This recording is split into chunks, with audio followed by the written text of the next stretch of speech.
And a warm welcome along, boys and girls. This is Chris Reardon with today's United Kingdom talk. Possibly the one after... Well, it is the one after Christmas, but if you're on satellite, it might be Christmas Day.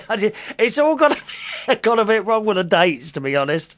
But nevertheless, welcome along to the show, OK? I do hope you enjoyed our special little programme, the last one, with Joy on the phone. Oh, she did enough go on, doesn't she? Chat, chat, chat, chat. You can't shut the woman up, dear. She goes on and on, poor old soul. It's a little bit like myself, really. People often say, you do not go on, Chris. Well, the fact is, I'm sitting here talking to myself because there's no one else for me to talk to. And that is why I go on. I'm trying to fill in the sad, lonely gaps in my life. Anyway, we've got a bit of good news this week, boys and girls. It's warmed up again here in the UK. So once again, that heating has gone off. I'm very, very pleased to say the heating has gone off. Now, I'm not going to lie to you. A lot of people, a lot of radio stations, some that have been fined recently, boys and girls. Oh, yes. Had you heard? If you're outside the UK, let me just adjust myself here. There we are. If you're outside the UK, you won't know. The BBC has been fined for running a couple of competitions, apparently, on a recorded show. All right, so basically they recorded a show, then ran competitions for people to ring in. But there wasn't anyone really there. Well, I mean, I suppose there were people there, but the show wasn't actually live, so the people who rang in, didn't have any chance of winning anyway. They've had a massive fine, dear. Thousands of pounds, dear. Well, I'm not going to lie to you. Today, I'm not really here, okay, because I'm still at my sister's in Lincolnshire. Although I'm coming back tomorrow. So I've recorded this programme in advance because I didn't want you to miss anything. I don't want you to go. I'm like a drug. I am like a drug. Without your daily dose, people start dying. It's true. If I miss a show, half the population of countries dies. So I'm here now. Here I am to bring smile to your little life. Okay? And I wish I could bring smile to my own lives, but I can't. It's just so lonely. Oh, and I'm so glad that we're not going to have any more recipes for cooking turkey and Christmas food in all the newspapers and the magazines. I hate that. I really hate that. And all these cookery programmes on the telly, how to do a turkey. How many times? It's not hard, dear. All you've got to do is shove the blooming thing in the oven. My sister manages it, so surely other people can. So thank God for that. Does anyone else get fed up with that? Seeing all those turkey recipes and what have you in papers and everywhere else. Let us know. There's an email address to the show. Please feel free to join in at any time. It's chris@unitedkingdomtalk.co.uk. chris@unitedkingdomtalk.co.uk. And I wondered, did anyone get any of those digital photo frames for Christmas? Did anyone get one of those? Joy and Acton, who was on the last show, I couldn't get a word in. Did you hear it? Cool, dear. Chat. I could barely get a word in on the last show. Anyway, Joy, just to let you know, Joy and Acton, a digital photo frame. Oh, you'd love one of these, Joy, because it's like a little screen, almost like a mini TV, right? And you load you put a little card in, and you load images of your photographs. Say I don't know how many photos these things hold. Say you've got 100 photographs, Joy, right? You would load images of these photographs onto this little computer chip card thing.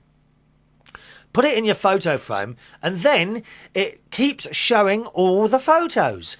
How clever is that? Huh? So you're sitting there looking at this little screen, and it plays one photo. Then, 20 seconds later, it plays another one, and it just keeps doing that. What a marvellous little invention. But of course it uses more electricity. And here are the government telling us all we must use less electricity. And all these things keep coming out, dear. They should be solar powered. That's what we need. So the thing is, Joy, you wouldn't be able to see them if the sun wasn't out. You've got to plug these things in. More and more electricity. Now, talking of solar things, and that sort of relates loosely to the garden, doesn't it? The sun, the garden, and the garden relates loosely to pots. Stay there a minute. Stay there. Let me just go and get something. La da da. I know that spring is now on the way because one of my little pot plants, look, there's a little green thing sticking out the top of it. Isn't that marvellous? That's one of my lovely hyacinths. Hyacinths. I can never say that. Hyacinths. It started to grow. So I've got 4 altogether in pots on the windowsills here. And I don't know if you have hyacinths where you are, but they're the most pungent, beautiful. Is that pungent? Is that a good smell? Pungent means smell. It doesn't mean bad, does it? I never thought of that. Perhaps I should. Let me just look it up in my dictionary. One minute. Oh, I bought myself a new gadget as well. Yes, pungent. Always keep. Now, I have this rather large Oxford English dictionary. Now, very useful if anyone wants to learn English. Matty in Australia, you like to learn English things. This would be a good thing for you to get. An Oxford, you wouldn't need one this big perhaps. Sorry, I just realised I put the book between myself and the microphone. Did you hear what I was saying then? Very, very useful book. This was actually my mother's. It's one of the things one of the very few things actually that I collected from her house when she went to heaven in 2000. Now let me see. Pungent. My mum was really good at spelling. She could spell anything. She's pungent. Having sharp acid taste or smell. Sharp acid. Oh, I don't know that. Maybe it's not pungent then. Perhaps that's the wrong word to use. But hyacinths are the most beautiful aroma. That's it, aroma. Well, to be honest, as I'm doing a show, what it is, I'm looking for a posher word than smell. Shall I just use the ordinary word smell? They have the most beautiful smell, hyacinths, and it's just poking its little head up out of my pot. And it will be flowering, hopefully. You see, this means spring is on the way because we are now, I'm very pleased to say, halfway through winter here in the UK. Although I have to say it hasn't been particularly cold, as you know from me not putting the heating on. But there's nothing wrong with sitting in your house with a coat on, is there? Now, we must move on to the emails quite quickly today because we've got lots and lots to get through. Once again, let me give you the email address, chris@unitedkingdomtalk.co.uk. chris@unitedkingdomtalk.co.uk. I meant to tell you, I was just talking to my auntie. You remember earlier this year, I think it was in June or July, I lost my uncle, Uncle Michael. That was my mum's brother. Well, Uncle Michael's wife, Auntie Reenie, I was just chatting to her on the phone today, just before I came up to talk to you, and we got into this. Somehow we got into the discussion of doctors' surgeries and what they're like now.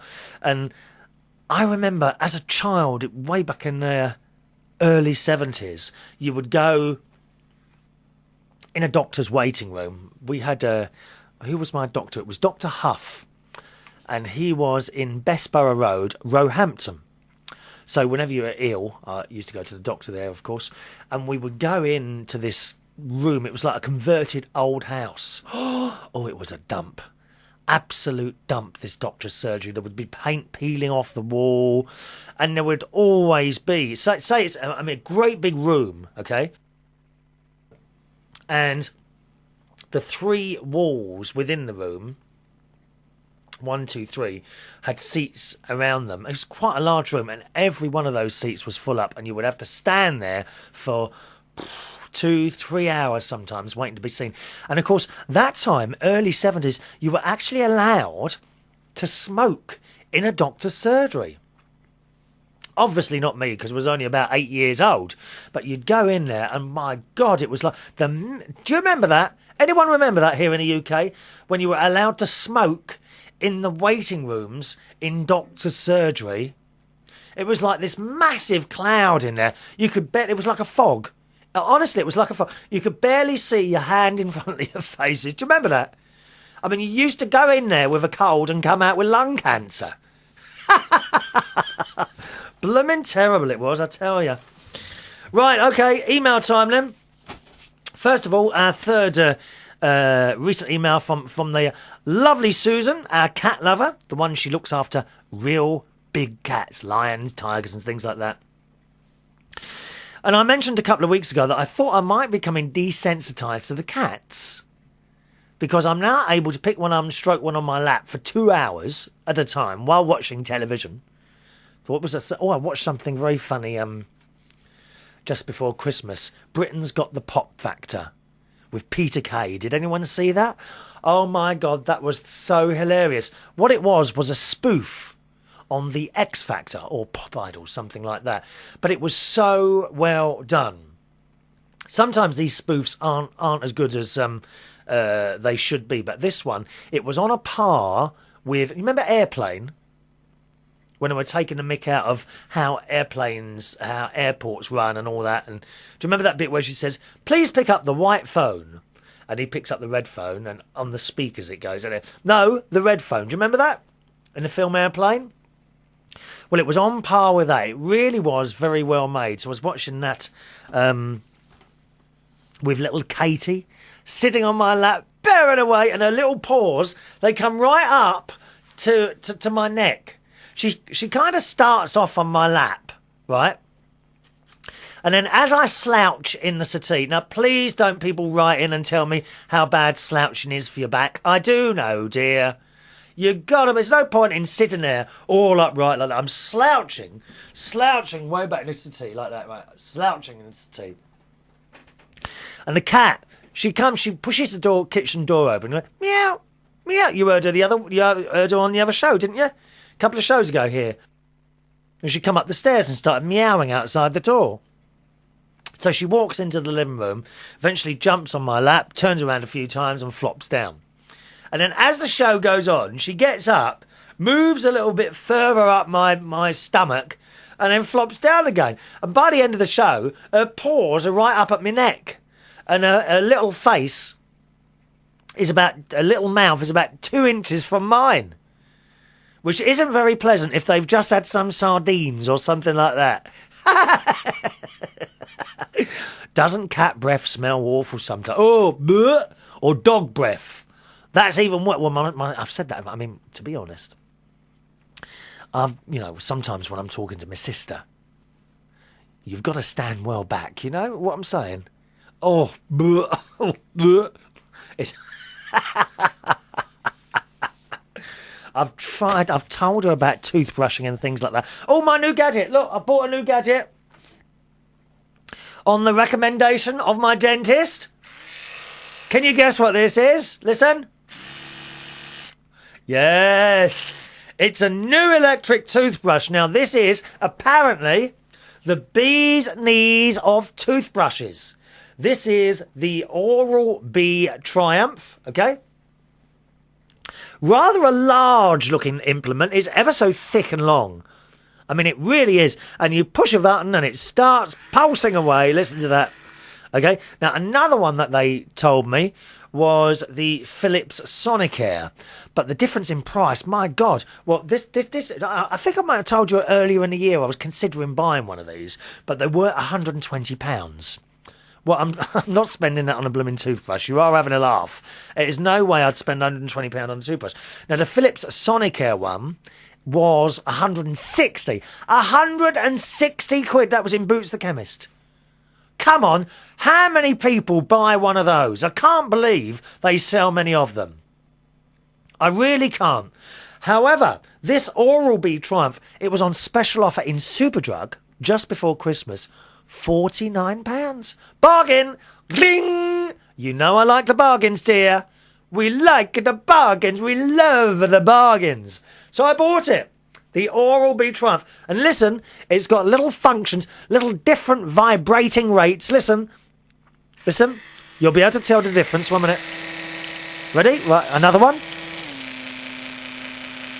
And another one. Oh. Oh, I like that one. Do you? Oh,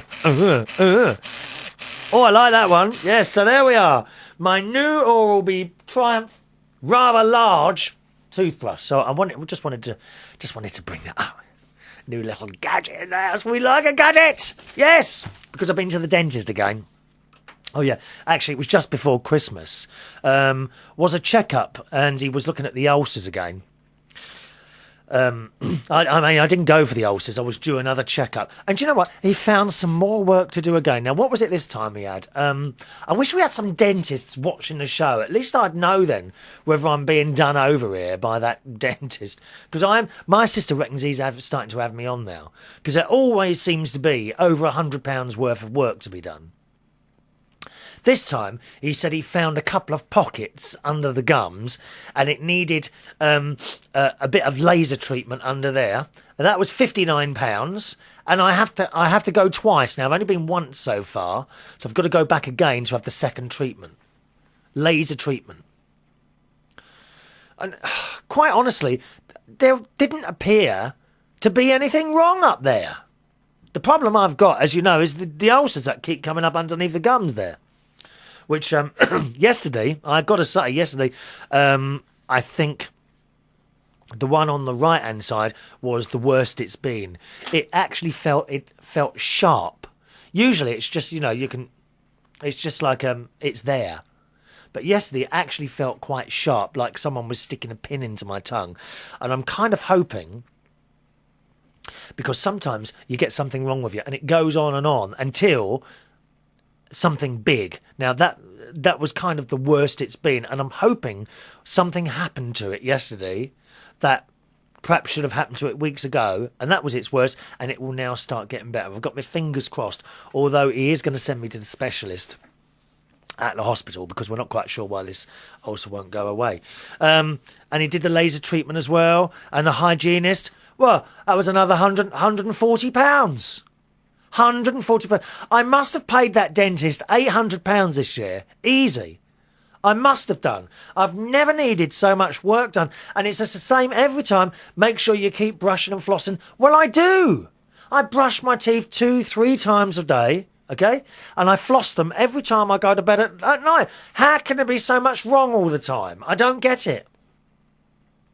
I just don't get it. You see, there was actually a gap of about 15 years from when I was a child. I stopped going to the dentist, and when I went back again a couple of years ago.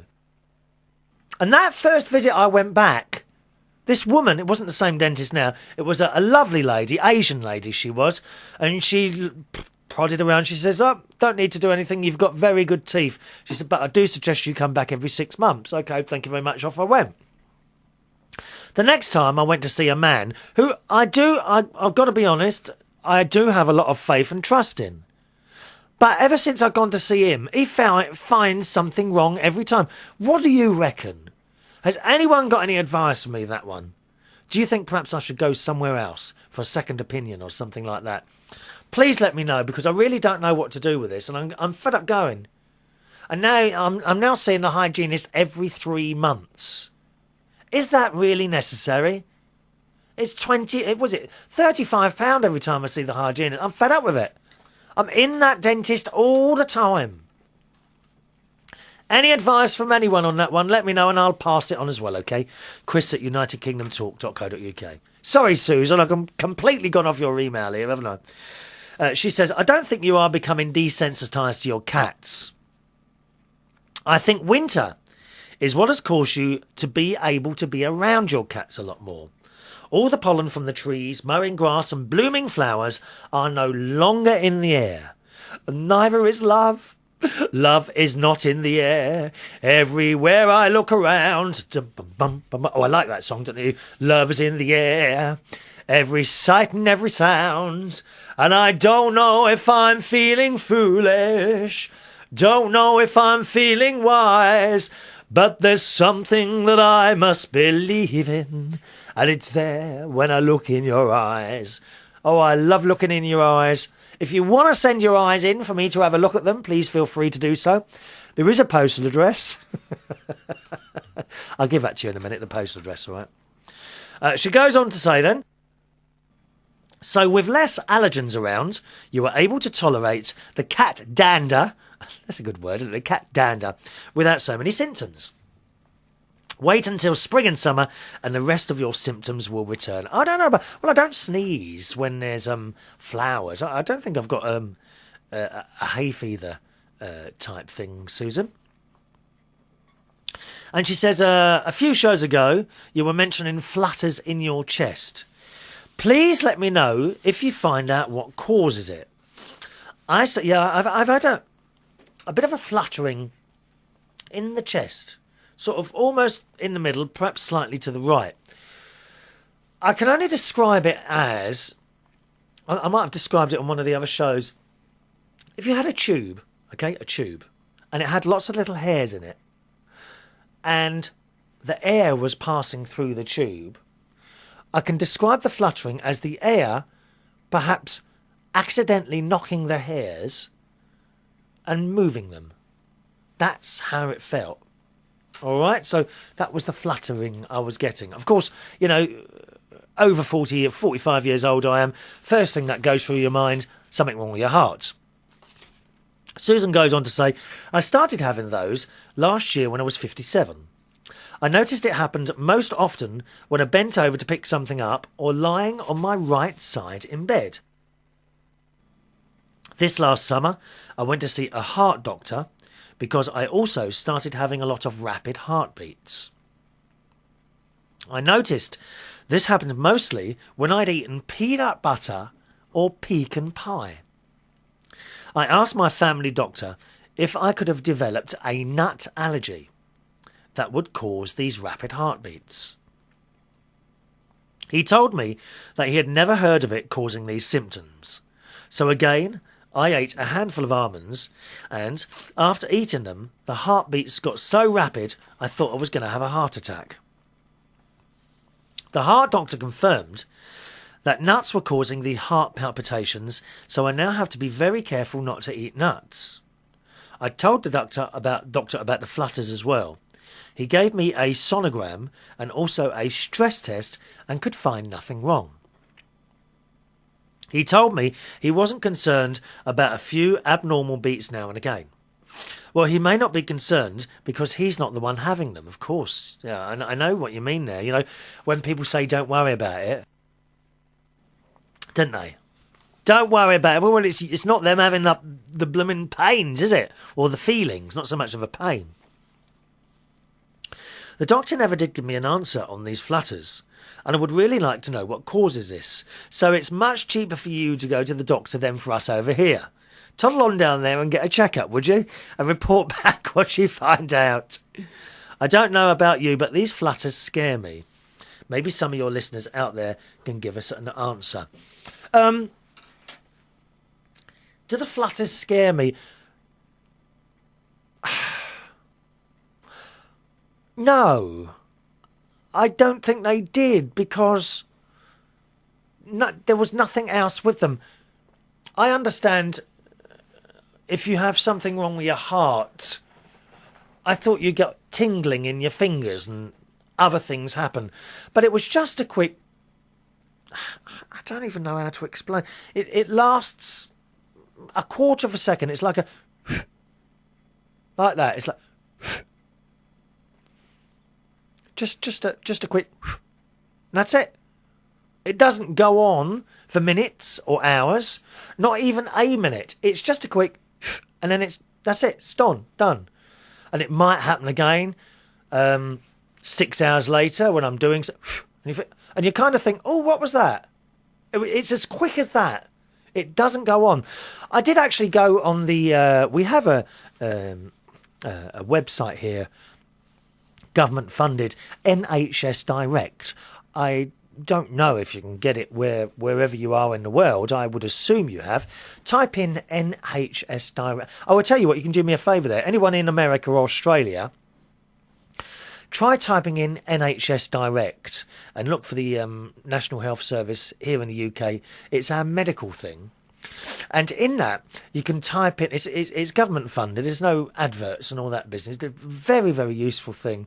And you can type in your symptoms and it comes up with a list of different things and sort of, let me think, do you have heart flutters? Yes. And then it says, do you have a cough as well? Yes or no? Then you would type yes. Have you got phlegm coming up? Yes or no? What colour is that? And so on and so forth. So, I went on this NHS Direct site and it said, have you recently developed a cough? And yes, I had. So I clicked yes. Is it phlegm?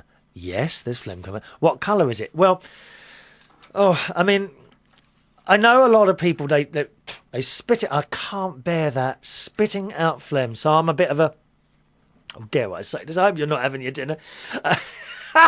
I swallow it. You know, I go, and then down. Okay? That's what I do. So I wasn't able to answer the question, what colour is the phlegm? Because I think it said, is it green or brown? So I wasn't able to answer that. Anyway, I carried on through it. And what it said that I might have had a chest infection or have a chest infection. And I can't remember what it said after that, whether to go to the doctors or not. But nevertheless, it seems to have cleared up, Susan. I have had a couple of flutters since, but they are like once every 4 days, 3 days, 4 days, just a quick every 3 days and then nothing. So I would assume whatever it was has got better. Although I do wonder, is this anything to do with the ulcers as well? You see, that's the trouble, Susan. You know what men are like? We don't go to the doctors. We really don't. It's terrible, really. Should go more often, but you see, I just went a couple of weeks ago with the ulcers, and did I go before that about something else? A couple of weeks before that, I can't remember now. But I almost feel guilty going to the. I feel guilty going to the doctors. Silly, isn't it? That's what they're there for.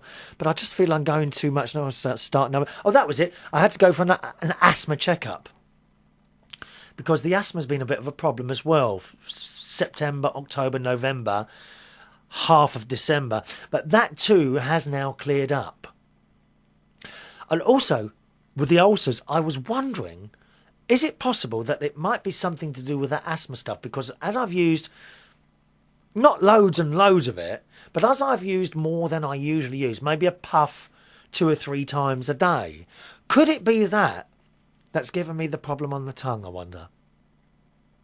And now that all the asthma's cleared up now, it's stopped again completely. Okay, so I'm not using the thing.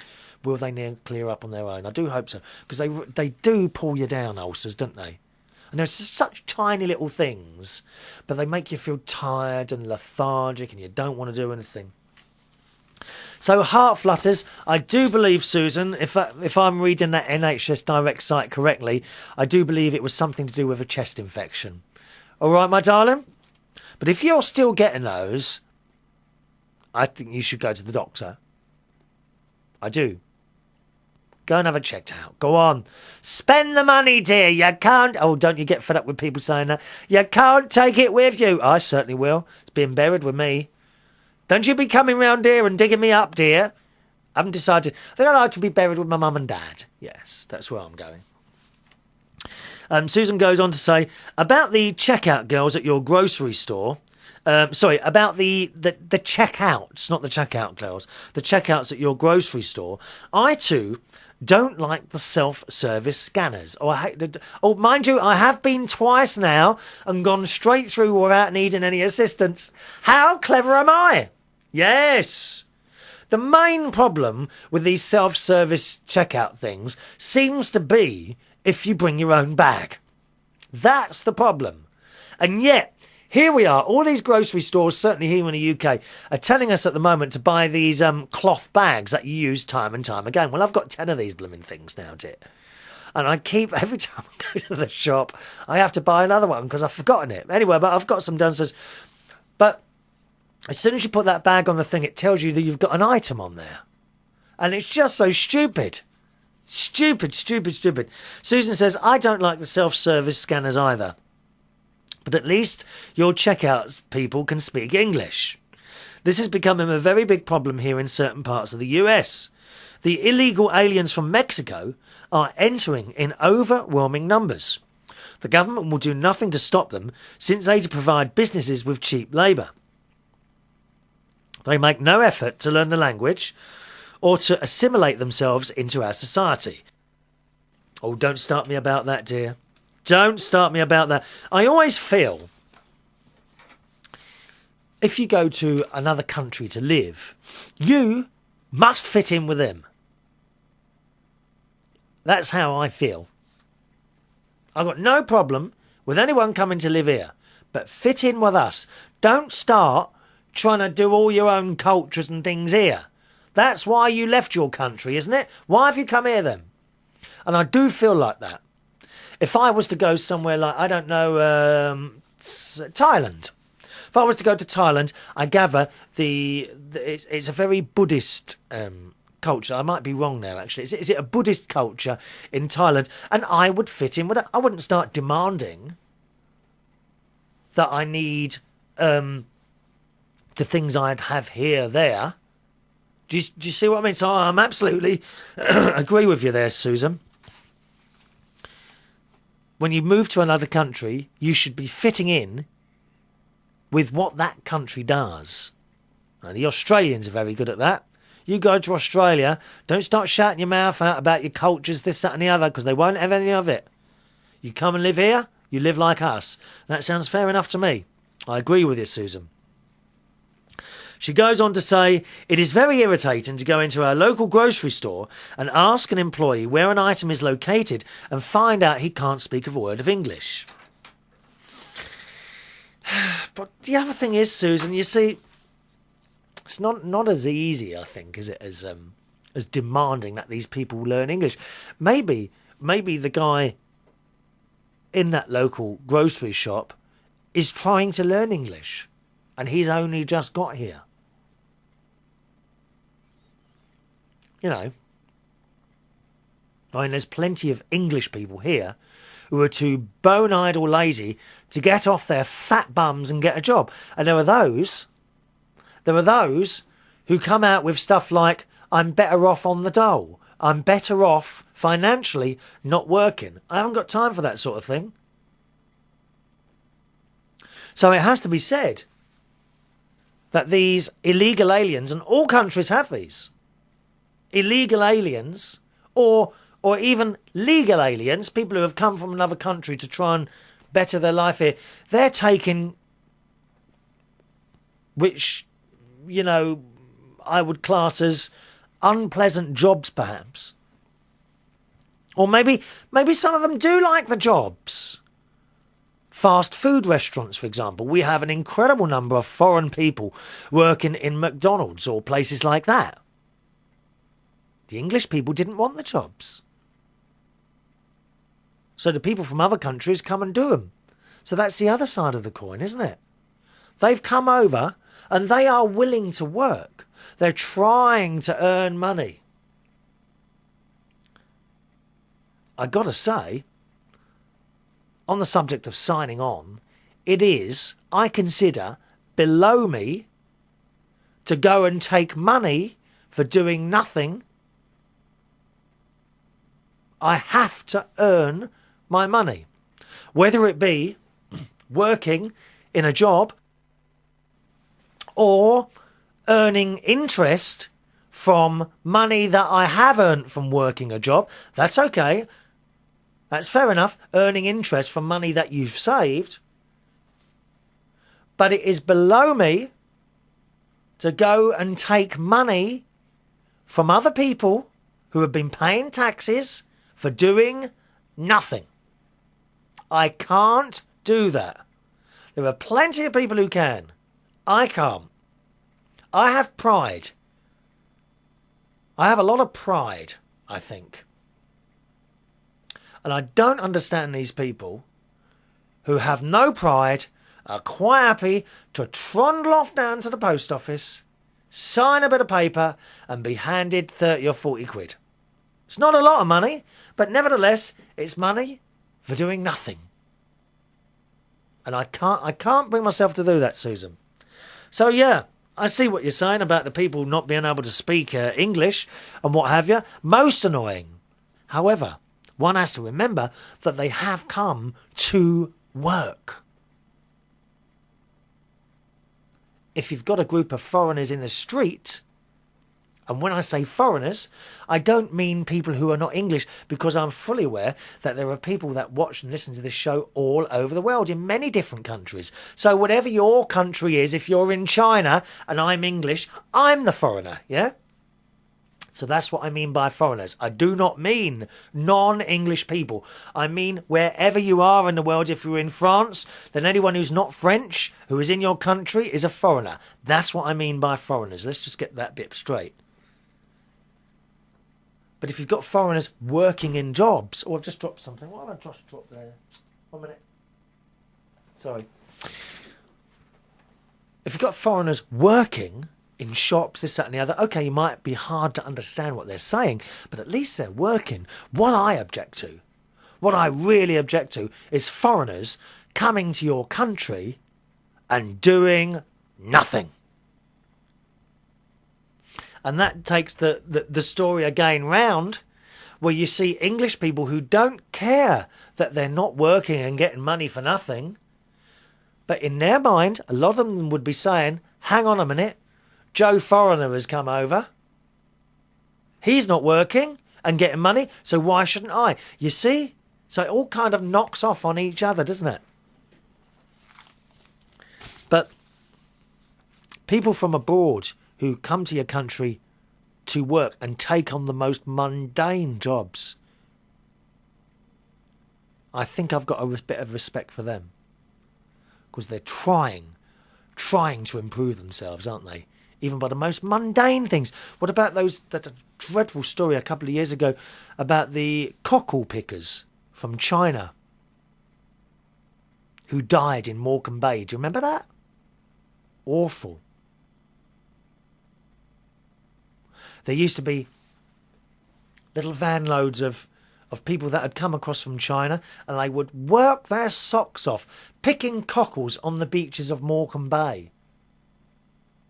And they used to sleep, 6, 8 to a room, the most uncomfortable conditions, and were paid peanuts. And they used to send most of the money back to their families in China. Could you do that? I wonder if any of us could.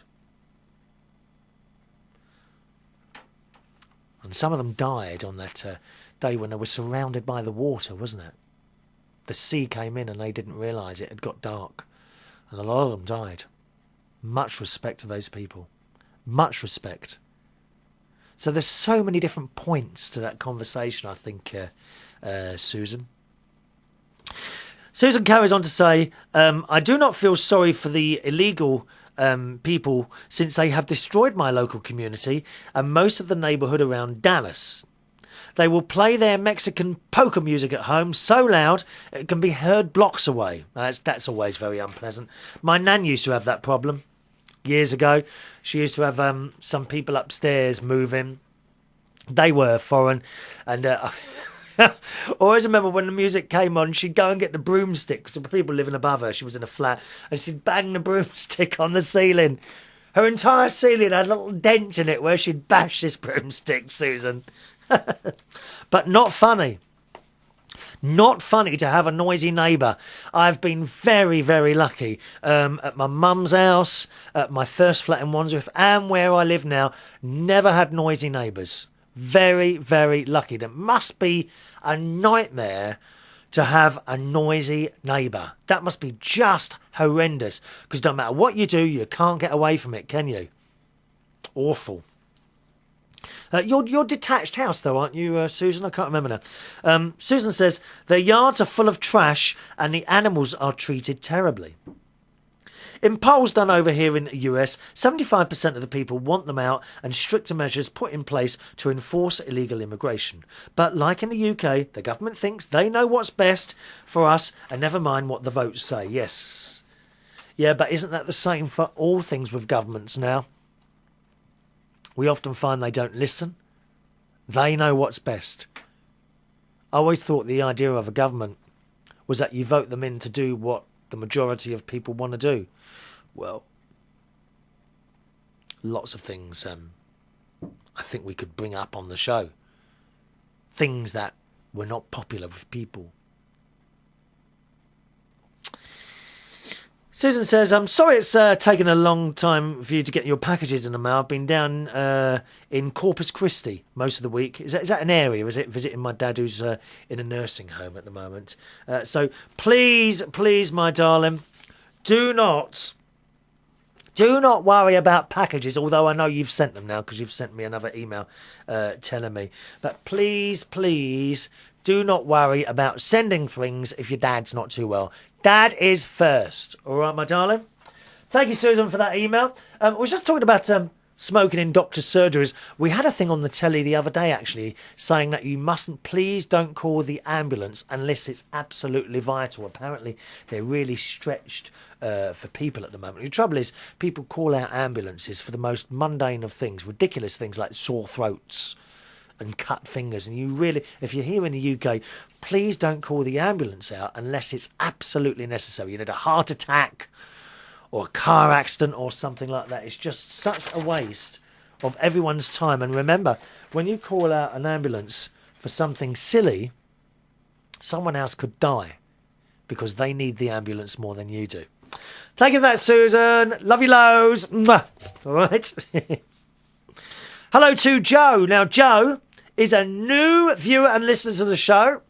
He is one of the straight boys that comes into Belushi's on Saturday nights, and he comes in there with his girlfriend. And he says, all right, Joe, on the subject of the hats, the stupid hats. Oh, yes, it goes on and on, you know. The subject of the hats seems to have brought more emails in than any other subject ever in the 3 and a bit years of this show. It's true. Now, we're talking about the stupid hats with the pigtails over the last 4 or 5 shows now. And Joe writes, ha ha, yes, those hats look stupid. He says, very warm though. I'll see you on Saturday. And I wrote back, he says, don't tell me that you've got one of these hats. He says, because someone wrote in, I think they paid, was it £35 for one of these awful hats? 35. You see, it's just mad, isn't it? It's mad that people, because they've been dragged into this fashion thing, think they must spend a fortune on one of these awful hats. And he wrote, he said, no, I got one from Portobello Market for £4. What a bargain. No, thank you. I do not. Don't wear that hat, Joe. For God's sake, don't wear that hat. He says his girlfriend isn't on the internet, though. His girlfriend's name is Dawn. So thank you, Joe, for that. I'll see you on Saturday. He's very good looking, Joe, I have to say. Absolutely drop dead gorgeous.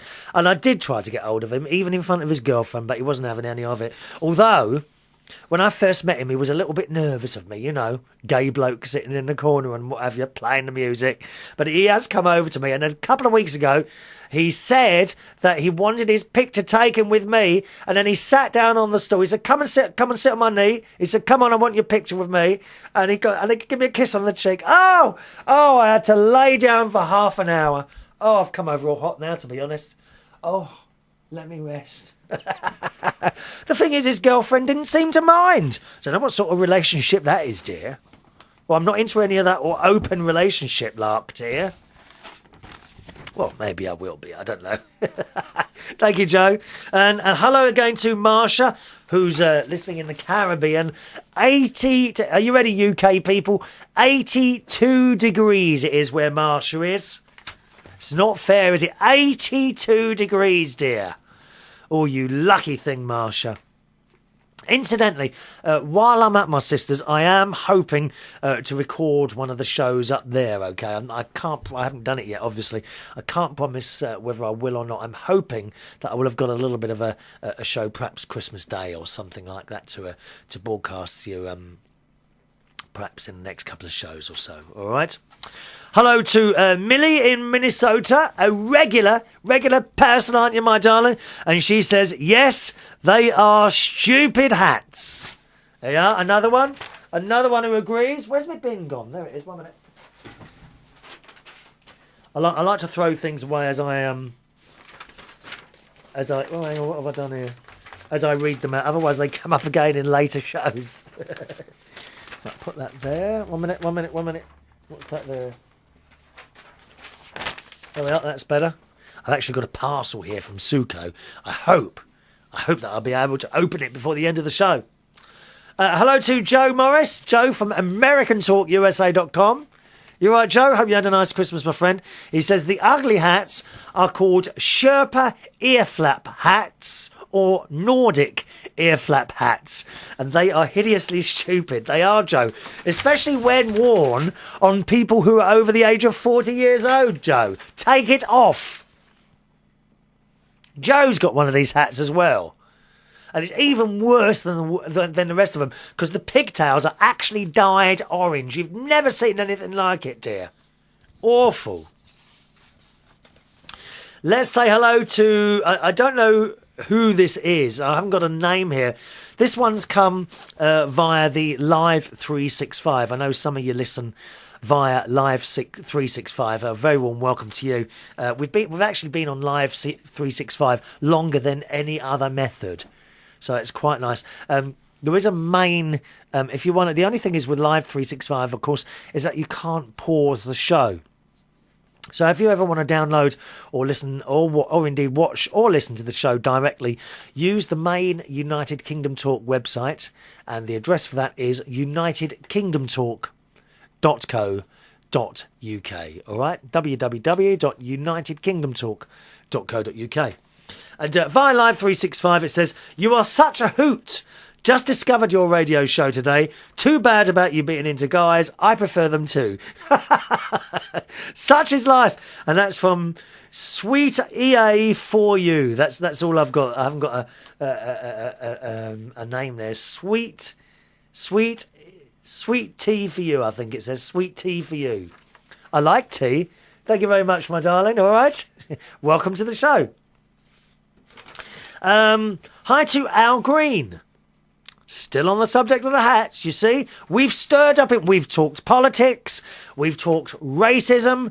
We've talked all sorts of stuff here. But nothing has ever brought in as many emails as I've had on the subject of these stupid hats.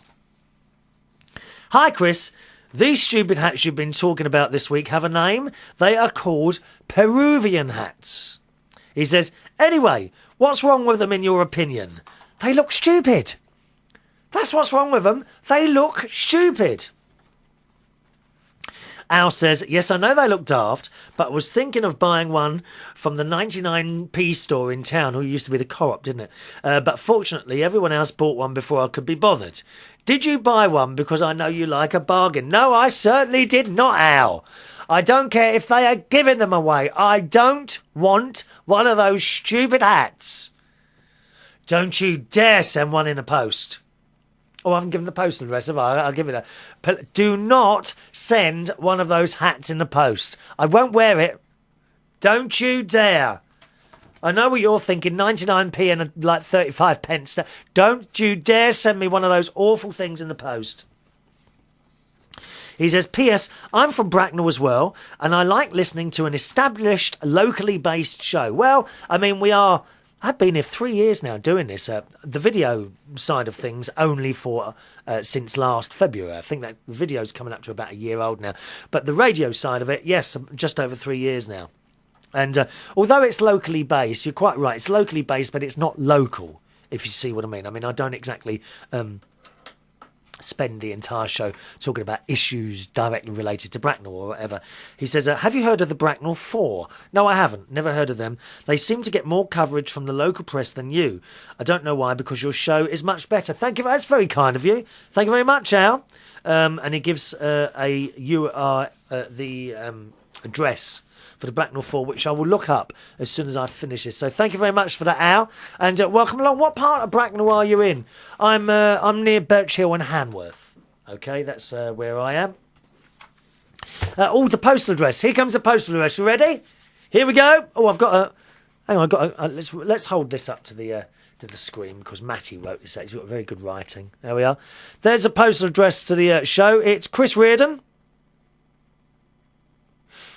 United Kingdom Talk, P.O. Box 4073, Bracknell, Bracknell, RG42 9ED, United Kingdom. Okay? Give it to you again. Chris Reardon, Reardon, United Kingdom Talk, P.O. Box 4073, Bracknell, Bracknell, RG429ED, United Kingdom. That, of course, is not the address to send hats to, please. And the email address, of course, once again, chris@unitedkingdomtalk.co.uk. Right, where are we going now? Let me see. How are we doing for time? Oh, it's not too bad, is it? Not too bad. Oh, hi to Ross. Ross P. How are you, Ross? From rosspatzout.co.uk. He does his own podcast as well, okay? Just one a week there. Ross Patzout, ROSSPATZELT.co.uk. rosspatzout.co.uk. Hello, Ross, who says, I've ordered... those of you that are on the email, you probably get jokes coming round now and again. You often jokes. Some of them quite sick.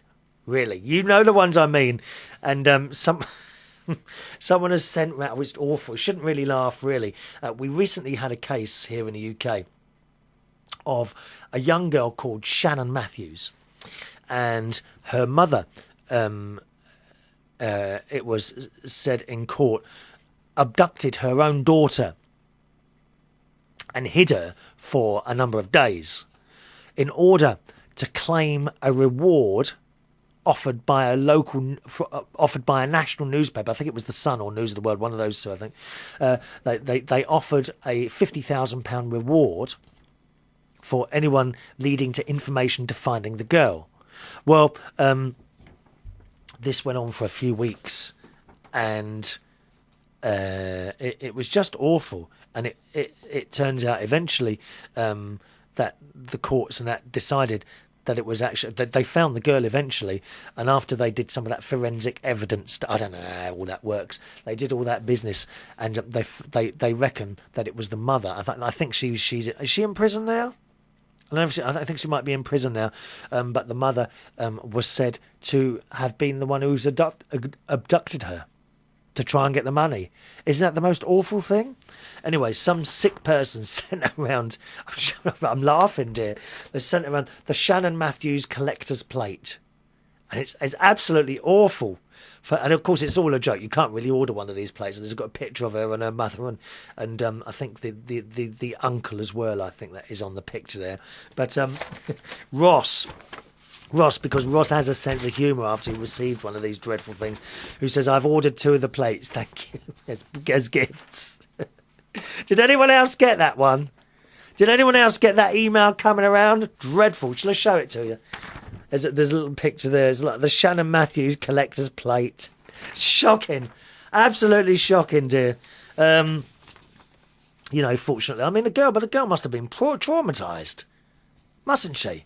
Must have been absolutely traumatised. Ross says, sorry I was a bit off. You always ring when we're having tea. Well, fair enough, Ross. I'm not going to bother ringing you anymore. I'm telling you that now. That's the last time. Every time I ring you, you're too busy to talk to me.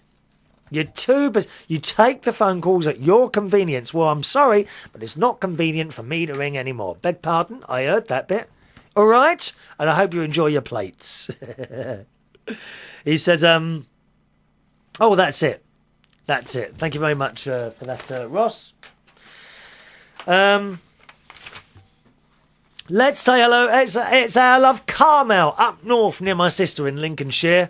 Hello, Carmel. Was listening to his show the other day. Oh, my God, you did waffle on a bit about the supermarket self-checkouts. Well, we can't work them, dear. They don't work properly here. They don't work in Sainsbury's.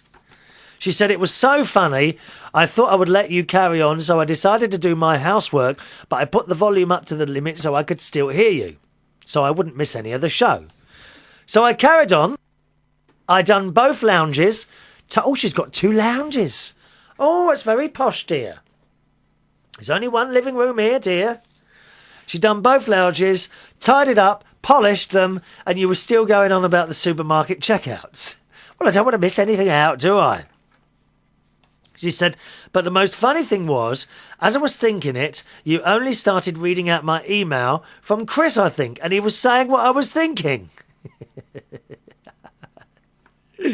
And as for those dreadful hats you were talking about, funnily enough, they are really in fashion today. Well, I know that, dear, but it doesn't mean they're nice. Oh, they're awful. Both my boys have them. I'll have you know that in Next, they are 20 and £25. £25 he's paying for these hats, which I bought my youngest son, mug, or eldest son, and he says mug. Yeah, you are a mug. £25 for one of those? My nan would have knitted you one if she'd been still alive, dear. 25 quid. Then in Peterborough next week, I got more or less the same one for my younger son for £5. Oh, well. And I have to say, a nicer pattern and better quality. So sorry to disappoint you, dear, but they are the in thing at the moment. Well, actually from last winter, so get with the times, dear. No, I'm not wearing one, and that's it. And for your sponge for the sink, she said, what's all that about? You can buy a pack of 10 for 99 pence and keep them under your sink. So you wouldn't have to go out at 9:30 at night to get one in the freezing cold. And to a supermarket you hate. Yeah, it was a bad night that night. It was a bad night for me, I think, really. Oh, Chris, I'm getting a bit worried about you, my love. Have a lovely Christmas and New Year. I'm in London for the whole week with a family and friends, so I might come and see you in Belushi's for the karaoke. Although we won't be singing, you will be singing. You're not coming to my karaoke if you're not singing, dear. You're not going to sit there. You will sing. Thank you very much for that, Carmel. And time for me to go, boys and girls. As always, thanks for watching and listening to the show. The email address, chris@unitedkingdomtalk.co.uk. chris@unitedkingdomtalk.co.uk. See you on the next one. Bye-bye.